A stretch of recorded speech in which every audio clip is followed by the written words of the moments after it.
Hey guys, this is Anurag and welcome to Geeks 10। तो आज बिल्कुल बेसिक लेवल पे बात करेंगे कि प्रोग्रामिंग लैंग्वेज होती क्या है, क्यों बनाई गई, अगर हमारे एक प्रोग्रामिंग लैंग्वेज से पूरा काम चल जाता या फिर नहीं भी चलता पर भी इतनी सारी लैंग्वेजेस क्यों बनाई गई, सबका यूज क्या है।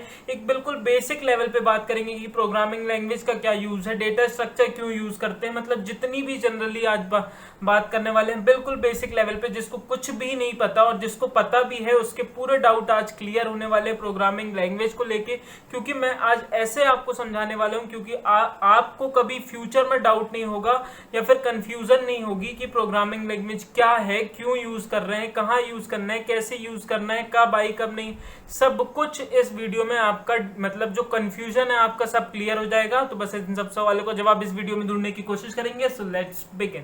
ठीक है। और अपने अपन को गोल से नहीं भटकना। आपका एक सपना बन चुका है कि मेरे को एंड्रॉयड डेवलपमेंट सीखना है, मेरे को वेब डेवलपमेंट सीखना है, मेरे को मशीन लर्निंग सीखना है। 1.5 से 2 महीने मेरे चैनल के साथ बने रहो और फिर आप देखो अपना लेवल कहाँ। देखो, मेरे जो चैनल से कंटिन्यूसली जुड़े हुए हैं तो उन्हें तो पता ही है कि मैंने एक वीडियो में बोला था कि आपको प्रोग्रामिंग लैंग्वेज सीखनी पड़ेगी, डेटा स्ट्रक्चर सीखना पड़ेगा, पर मैंने वहां पे जनरली एक बोल दिया था कि प्रोग्रामिंग लैंग्वेज होती क्या, अच्छे से समझा नहीं पाया था मैं क्योंकि वो वीडियो ज़्यादा लंबी हो जाती। ठीक है, इसलिए मेरे को आज सेपरेट वीडियो बनाना पड़ा क्योंकि मेरे पास बहुत जैसे जैसे सब्सक्राइबर बढ़ रहे हैं वैसे बेसिक लेवल के भी लोग आ रहे हैं कि भैया हमें कुछ भी नहीं पता, आप जो बोलते हो हमें नहीं समझ में आता, तो हमें क्या करना चाहिए, मतलब प्रोग्रामिंग लैंग्वेज हमें कुछ भी नहीं पता। देखो, प्रोग्रामिंग लैंग्वेज समझने से पहले हमें ये समझना होगा कि कंप्यूटर क्या चीज है। देखो, कंप्यूटर एक ऐसी चीज है जिसके पास एक भी दिमाग नहीं है, आईक्यू लेवल नहीं है, पर हम जो उससे काम बोलेंगे वो हमें काम करके दे सकता है और एक ह्यूमन से, एक पर्सन से बहुत जल्दी उस काम को करके दे सकता है। जैसे कि अगर मैं आपसे बोलूं कि 2+2 करके दे दो, अगर मैं कंप्यूटर से भी बोलूं 2+2 करके दे दो, दोनों सेम टाइम पे करके दे दोगे, हो सकता है आप जल्दी करके दे दो। पर अगर मैं आपसे बोलूं कि 40/1.7 कर दो तो आप कॉपी पेन लेके बैठ जाओगे या कैलकुलेटर लेके बैठ जाओगे। पर अगर उसको मैंने समझा दिया हूं कि डिवाइड कैसे करना है तो वो चुटकियों पे आपका काम करके आपको दे देगा। ठीक, तो अब आपको ये समझना होगा कि कंप्यूटर मेरे पास एक ऐसी चीज है जिससे मैं काम तो निकाल सकता हूं, पर लेकिन उसके पास कोई दिमाग नहीं है, पर मुझे उसको समझाना पड़ेगा। ठीक, तो उससे हमें देखो कंप्यूटर एक बहुत अच्छे वे में और एक समझ लो कि एक काम का व्यक्ति, और हमें काम के व्यक्ति को पकड़ के रखना है। अब काम के व्यक्ति को पकड़ के रखना है तो उसके पास जो कंप्यूटर समझता है वो तो भाई बाइनरी लैंग्वेज समझता है। तो या तो हमारे पास दो ऑप्शन होते हैं, या तो हम बाइनरी लैंग्वेज सीख लें या तो हम एक नई लैंग्वेज इंट्रोड्यूस कर दें जो कंप्यूटर भी समझ जाए और जो मैं भी समझ जाऊं। ठीक, अब बाइनरी लैंग्वेज बिल्कुल डायरेक्टली सीखना है, इट इज़ इम्पॉसिबल, बहुत इम्पॉसिबल है कि आप कोई भी बाइनरी लैंग्वेज डायरेक्टली सीखो। ठीक, इसलिए मेरे पास दूसरा ऑप्शन बच सकता है कि मैं एक काम करूं, एक नई लैंग्वेज इंट्रोड्यूस कर दूं जो मेरा कंप्यूटर भी समझ पाए और जो मैं भी समझ पाऊं।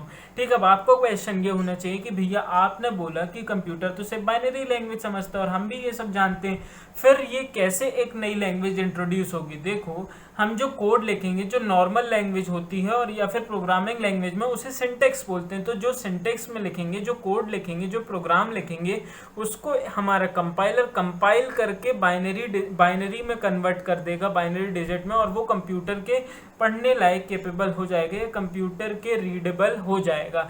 अभी मैं यहाँ पे हाई लैंग्वेज या assembly language, low level language कोई भी बात नहीं कर रहा हूँ क्योंकि मैं बिल्कुल बेसिक लेवल की आज बात कर रहा हूँ। ठीक है, अगर जैसे मैं सी का ट्यूटोरियल अपलोड करूंगा तो वहां पे मैं ये सब चीजें कवर कर दूंगा, हाई लेवल लैंग्वेज क्या है, असेंबली लेवल लैंग्वेज। अब आपको देखो दो चीज में समझने को बोल रहा हूँ। पहली चीज ये है कि कंप्यूटर के पास दिमाग बहुत है, हमें उसको पकड़ के रखना और हमें उससे काम कराना है, तो हम जो काम चाहेंगे वो कर देगा, पर हमें उसे बताना पड़ेगा। तो भाई कैसे बताएंगे, उसके लिए हमें उसकी लैंग्वेज सीखनी पड़ेगी। ठीक, क्योंकि हम उसकी लैंग्वेज तो डायरेक्ट सीख नहीं सकते, तो हमको एक नई लैंग्वेज इंट्रोड्यूस करना पड़ा। जैसे मान के चलो सी लैंग्वेज इंट्रोड्यूस करना पड़ा, तो वो हम भी समझ सकते हैं और वो भी समझ सकता है, वो का मतलब कंपाइलर समझ सकता है, तो ये मान के चलो कि मेरा सिस्टम भी समझ सकता है। ठीक, तो अब ये समझो कि एक नई लैंग्वेज इंट्रोड्यूस कर दी गई प्रोग्रामिंग लैंग्वेज के तौर पे, या एक नई डील हुई, जैसे कि मान के चलो कि डील हुई कि ये भाई सी लैंग्वेज एक ह्यूमन भी पढ़ ले और एक कंप्यूटर भी पढ़ ले और दोनों का काम हो जाए। ठीक, अब तो हमें ये करना पड़ेगा कि हमें सी लैंग्वेज पढ़ना पड़ेगा। तो अब आपको समझ में आ रहा होगा कि हमें प्रोग्रामिंग लैंग्वेज की नीड क्यों पड़ी। अगर आपको अब भी कंफ्यूजन है तो एक एग्जांपल से समझते हैं। अगर आप चाइना जाते हो, अगर आपको डायरेक्ट चाइना की लैंग्वेज पढ़ना होगा तो आपको बहुत मुसीबत होगी, या फिर इट इज़ मतलब बहुत पॉसिबल ही नहीं है, या फिर बहुत डिफिकल्ट होगा, बहुत टाइम लगेगा अब आपको। अब आप क्या करोगे, डायरेक्ट चाइनीज लैंग्वेज नहीं सीख सकते तो आप ट्रांसलेटर रखोगे। ट्रांसलेटर के तौर पे एक ग्लोबल लैंग्वेज भी अपने पास है जो कि इंग्लिश है, वही यहाँ पे अपना काम कर रही है प्रोग्रामिंग लैंग्वेज, जो हम दोनों के बीच में कम्युनिकेशन बना रही है। जैसे वहाँ पे इंग्लिश हम मेरे और चाइना के पर्सन के बीच में कम्युनिकेशन बना रही है, ठीक। तो अब तो मेरे को ग्लोबल है, तो मेरे को ग्लोबल लैंग्वेज इंग्लिश सीखनी पड़ेगी। अगर मेरे को चाइना वालों से अगर जनरली कहीं भी घूमना है तो बात करना है, अगर मेरे को कंप्यूटर से बात करना है तो मेरे को सीखनी पड़ेगी क्या, मेरे को सीखनी पड़ेगी प्रोग्रामिंग लैंग्वेज। प्रोग्रामिंग लैंग्वेज जैसे कि C++, बहुत सारी लैंग्वेजेस क्यों होती है मैं थोड़ा सा आगे बात करूंगा, पर हर एक लैंग्वेज एक ओरिएंटेड से बनाई जाती है। तो अब आपको समझ में आ रहा होगा कि प्रोग्रामिंग लैंग्वेज की क्यों नीड आई और क्या कैसा क्यों है। अब आपको सब चीज़ें समझ में आ रही होंगी। तो अब आगे बात करते हैं कि C क्यों बनाई गई, C++ क्यों बनाई गई, और जितनी भी लैंग्वेजेस हैं वो क्यों बनाई गई और किस ओरिएंटेड से बनाई गई। ठीक है, देखो जनरली मैं पहले बात करूं कि सी की। देखो सी में जो भी बग्स वगैरह थे, जो भी मतलब एरर्स थे या फिर जो भी प्रॉब्लम्स थी उसको रिजॉल्व करके C++ निकाला गया, और उसके साथ ऑब्जेक्ट ओरिएंटेड प्रोग्रामिंग या ऊप्स मेथोडोलॉजी भी निकाली गई। ठीक, अभी आपको नहीं पता, आप ध्यान मत दो। ठीक, देखो C++ में क्या हुआ, वो तो एडवांस चीजें निकाली गई। अब आप मेरे को ये बताओ कि अगर मैं सी में सब कुछ डाल देता, कि मैं हार्डवेयर से भी रिलेटेड डाल देता, C++ के ऊप्स भी डाल देता, मान के चलो जावा का एंड्रॉयड भी डाल देता, पाइथन का वेब भी डाल देता, तो अब ये समझो कि सी लैंग्वेज कितनी भर जाती, मतलब कितना कुछ उसमें हो जाता। अब जैसे जैसे हमारा कंप्यूटर का सिस्टम बढ़ता जा रहा है, जैसे जैसे सॉफ्टवेयर कंपनीज बढ़ती जा रही हैं, अब आप खुद सोचो कि हर चीज के लिए एक पार्ट होते हैं, हर चीज के लिए एक डिपार्टमेंट बांटे जाते हैं। तो अब अगर सब ही मतलब एक ही सी पे काम कर रहे होंगे और एक ही पे इतने सारे, तो एक भी मैन को, किसी भी पर्सन को इतनी मतलब इतना वास्ट लैंग्वेज पढ़ने में बहुत प्रॉब्लम होगी। इसलिए क्या किया गया कि अगर भाई एक डिपार्टमेंट है उसको एंड्रॉयड में काम करना है तो भाई आप जावा सीख लो, अगर आपको सी हार्डवेयर रिलेटेड ज्यादा काम करना है, ओएस वगैरह लिखना है तो आप सी सीख लो, पाइथन में काम करना है तो आप उसका वो सीख लो, क्या बोलते हैं, वेब में काम करना है तो पाइथन सीख लो। मतलब समझ रहे हो कि एक लैंग्वेज इतनी वास्ट ना हो जाए, इसीलिए ये सब चीजें बनाई गई डिफरेंट, और हर लैंग्वेज एक ओरिएंटेड से बनाई गई। ठीक, अब इसमें देखो लैंग्वेजेस में कोई दिक्कत नहीं है, कोई प्रॉब्लम नहीं है, सब सिंटेक्स का खेल है, सिर्फ सिंटेक्स। एक दो लैंग्वेज अगर आपको C++, जावा वगैरह आ गई तो आपको समझ में आने लगेगा कि हाँ हो क्या कैसे चीज रही है, और आप आराम से दूसरी लैंग्वेज पे शिफ्ट हो सकते हो। पर देखो ये होता क्या है, मैं आपको जनरली बता दूं कि जो लाइब्रेरीज होती हैं अपनी, जो प्री डिफाइंड फंक्शन होते हैं, जो प्री डिफाइंड कोड होते हैं, आपको अभी नहीं पता तो इतना मत ध्यान दो। अब देखो मैं बेसिक की बात कर रहा हूँ, इसलिए आप बोलोगे कि मत ध्यान दो, पर बेसिक की बात कर रहा हूँ तो आप समझ सकते हो।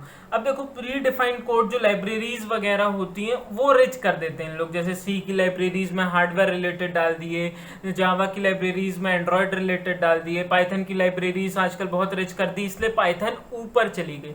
जिसकी लाइब्रेरी, अगर सी की लाइब्रेरी में मैं रिच कर दूं, वेब डाल दूं, मशीन लर्निंग वगैरह सपोर्ट करना, सब कुछ अगर मैं डाल दूं, मान के चलो वैसे कर नहीं सकते पर डाल दूं तो वो भी तो ऊपर चली जाएगी पाइथन से।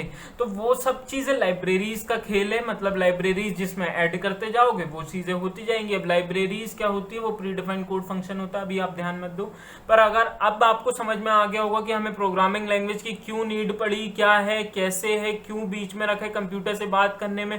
कंप्यूटर एक चीज है जिसके पास दिमाग नहीं है, पर वो काम जितना कराओ उतना कर सकता है, इसलिए हम प्रोग्रामिंग लैंग्वेज यूज करते हैं। डिफरेंट प्रोग्रामिंग लैंग्वेज क्यों आई, क्योंकि सब एक अलग ओरिएंटेड से आई, एक प्रोग्रामिंग लैंग्वेज ज्यादा वास्ट ना हो जाए इसलिए अलग अलग बनाई गई। ठीक है, अब यहाँ पे वीडियो समाप्त होती है, ठीक, वीडियो यहाँ पे एंड होती, पर अब वीडियो उनकी चालू होती है जो सेकेंड ईयर वगैरह में है या जो कॉलेज में आ गए हैं, जो डेटा स्ट्रक्चर का थोड़ा प्रायर नॉलेज रखते हैं। ठीक, और हाँ, मैं जितना मेरा 11th 12th first year second year मैंने 4 साल में जितनी भी पढ़ा है वो आज एक्सपीरियंस शेयर कर रहा हूँ। ठीक, अब मैं आपको बता दूं कि जो चीजें, हाँ, डेटा स्ट्रक्चर के बारे में मैं बात कर रहा था। अब मान के चलो कि डेटा मुझे कहीं तो रखना है ना, इतना मान के चलो डेटा मुझे कहीं तो रखना है, उसको एफिशिएंट वे में कैसे रखूंगा जिससे मैं जल्दी उसको ग्रैब कर सकूं। अगर मेरे को मान के चलो 30 स्टूडेंट्स में से मेरे को एक को राम को मतलब ढूंढना है, तो उन 30 में से मैं कितनी जल्दी राम को ढूंढ सकूं। ठीक कितनी जल्दी मतलब राम को ढूंढ सकूं, वो मेरा डेटा, ये तो मेरी डायनेमिक प्रोग्रामिंग पे आ गई। पर डेटा स्ट्रक्चर वो है कि मेरा डेटा कितनी एफिशिएंट वे में स्टोर हो और मेमोरी कम ले। ठीक, ये मेरी हो गई डेटा स्ट्रक्चर। डायनेमिक प्रोग्रामिंग, हाँ, जो मैं बात कर रहा था कि अगर आपके पास इतने स्टूडेंट है और आपको स्टूडेंट में राम को ढूंढना, आप कितनी कम टाइम कॉम्प्लेक्सिटी में, कितने स्पेस कॉम्प्लेक्सिटी, जितनी भी मतलब आपको एफिशिएंट वे में उसको ढूंढना है, तो अब आपको समझ में आ गया होगा कि डेटा स्ट्रक्चर क्या है। डेटा स्ट्रक्चर जितने एफिशिएंट वे में मुझे डेटा स्टोर करना है, जैसे 2+2 करना है तो मैंने x एक वेरिएबल बनाया, वेरिएबल अभी आप मत समझो, पर 2 को इसमें x में स्टोर किया। ठीक, तो ये सब स्टोर करना जितने एफिशिएंट वे में स्टोर हो गया, डेटा स्ट्रक्चर हो गया। और उसी का एडवांस लेवल में चले जाऊं तो वो डायनेमिक प्रोग्रामिंग हो गई।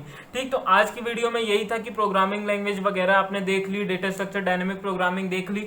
बेसिक लेवल पे इतनी नॉर्मल नॉलेज बहुत है। और बाकी जस्ट टॉक की सीरीज में जो जो मैं बनाता जाऊंगा, आप वीडियो को मतलब ये नहीं कि रट्टा मारो, पर वीडियो को देखते जाओ तो आपको चीजें पता चलेंगी। अच्छा, जेंगो भी कोई चीज है, अच्छा फ्लास्क भी कोई चीज है, वर्डप्रेस भी कोई चीज है, ये भी एंगुलर भी कोई चीज है, नोड.जेएस भी, एक्सप्रेस.जेएस, जितनी भी, डार्ट भी कोई चीज है, फ्लटर भी कोई, मतलब जितनी भी चीजें आप सुनते रहो। सुनने से क्या होगा कि कल को अगर आप पढ़ोगे तो ऐसी नहीं लगेंगे कि अरे यार ये क्या नया बन रहा है। ठीक, तो अगर आप बेसिक भी हो तब भी मेरी जस्ट टॉक की सीरीज में जो जो आता है वो आप सुनते रहो। तो आज का डाउट आपका हो, आई होप कि आज का डाउट पूरा आपका क्लियर हो गया होगा। अगर आपको कोई भी क्वेरी है तो बिना मतलब कोई भी झिझक के नीचे कमेंट सेक्शन पे कमेंट करो कि ये मेरे को क्वेरी है। तो बस आज की वीडियो यहीं खत्म करते हैं। अगर वीडियो अच्छी लगी हो तो लाइक एंड सब्सक्राइब करके जरूर जाना। और आज की वीडियो ये बस यहीं खत्म करते हैं। Have a good day and good bye.